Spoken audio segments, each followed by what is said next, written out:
Gandang araw na naman pong muli sa inyong lahat mga ka-vlog, boss, idol, regular viewer, silent viewer, at kasama na rin po ang lahat ng mga OFW. Dumating na po yung bagong alternator po na in-order ko. At yung mga nagdaang video po ay na-diagnose ko itong alternator na to ay sira na po. Hindi na po siya nagcha-charge. Dahil nga po sa kalumaan na. So, tandaan po natin na pag bumili po tayo ng alternator, kung ano po yung dati nating rating ng alternator natin, ay dapat po ay yun din po yung susundin natin. Katulad po nito, 24 volts, 70 amperes. Yan.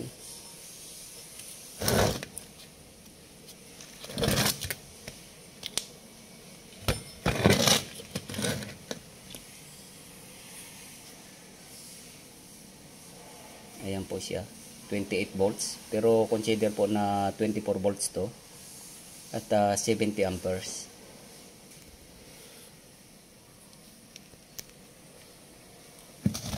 At itong pulley rin po, mahalaga rin po na dapat masunod din po natin yung kung ano pong itsura. So ganyan din po dapat. Kasi yung magiging problema rin po dito ay yung pagbalik po ng drive belt. So dapat po may align din po natin ng maayos.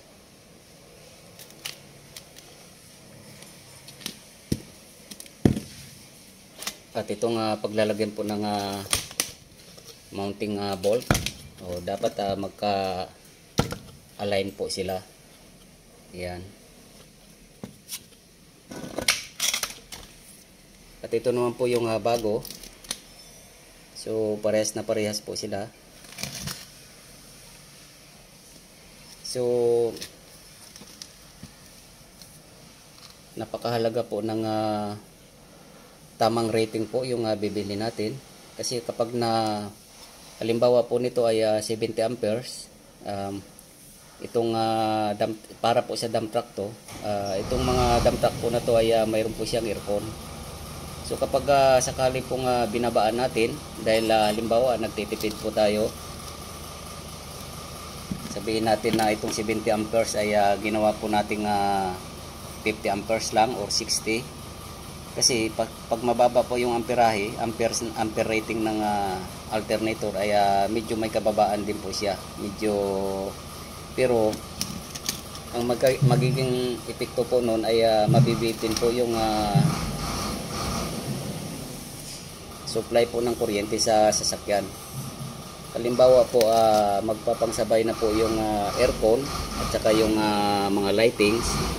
So kapag 60 amperes lang po ang inilagay nating alternator or 50 amperes, mabibitin na po yung kuryente. Hindi na po kayang supplyan yung aircon at saka yung lightings. So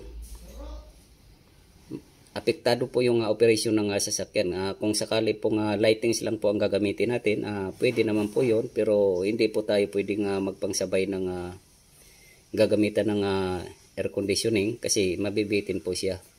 Kaya ang pinakamaganda po na gagawin natin ay kung ano po yung tinanggal natin na ampere rating na alternator, ay dapat ganun din po yung bibilhin natin para hindi po magkakaroon ng problema.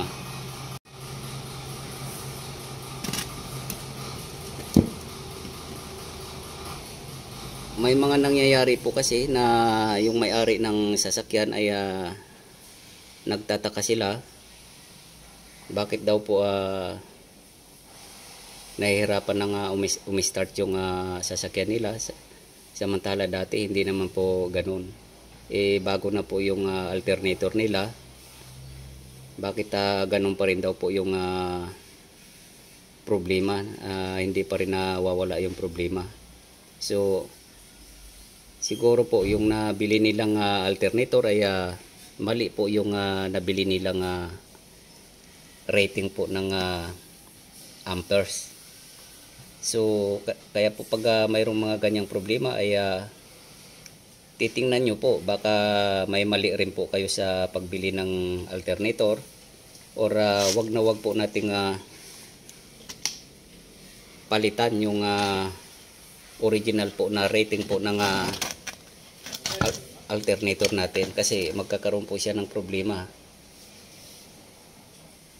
Hindi pwedeng bibitinin po, at mas maganda po kung mas mataas yung rating na mabibili natin, pero mas mahal po yun. Kasi kung masyado naman pong mataas ang rating na bibili natin, ay hindi naman po kailangan na yon. So balik lang po tayo doon sa rating na kung ano po yung tinanggal natin, yun din po ang ibabalik natin, para hindi po magkaroon ng problema, hindi po mabitin. Ganon din po sa battery. Yung battery din po kasi ay mayroon din po siyang rating na dapat kasukat po ng ating sasakyan. So kung ano po yung rating po ng battery na original, so yun din po ang ilalagay natin. Ampere hours po ang nakalagay doon. So ganun din po yung kung anong ampere hours po ang nakalagay doon, yun din po ang bibilhin natin. So ganun din po sa alternator, para hindi po magkakaroon ng problema.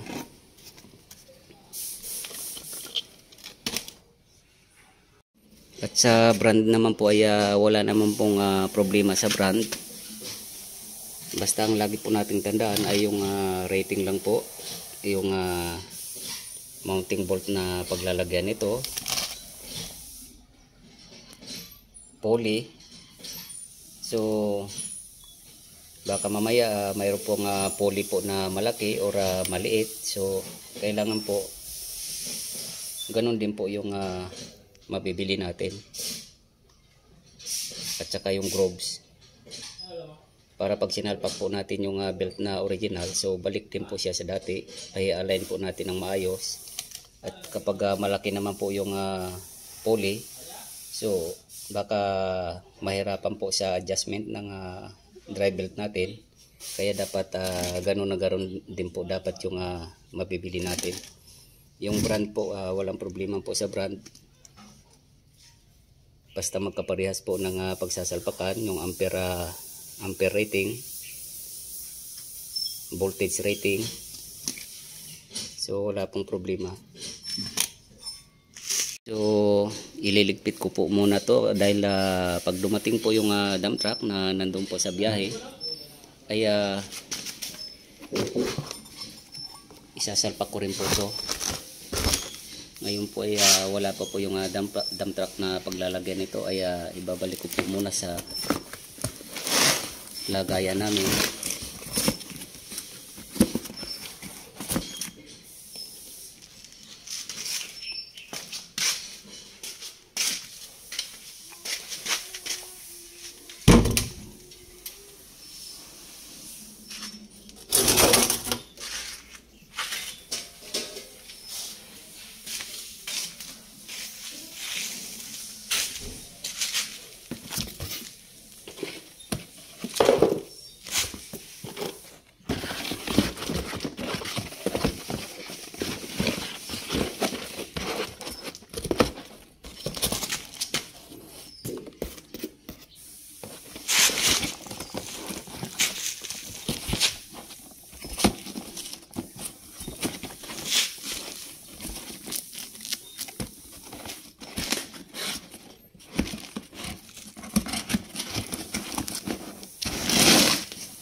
namin ng mga lumang alternator.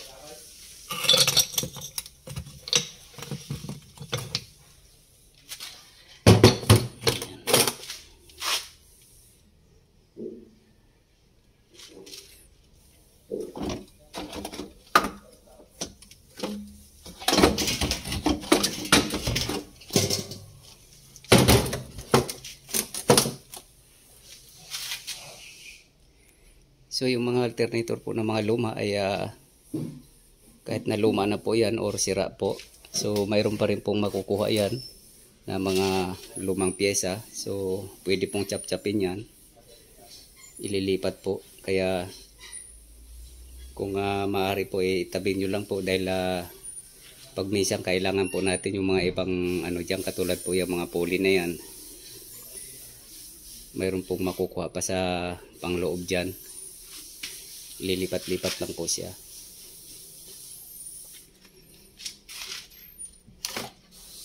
Hindi naman po totally sira po lahat yan. Mayroon pong minsan mga carbon brass lang, mayroong iba diode lang. So pwede pa po natin makunan ng mga ano dyan, internal parts.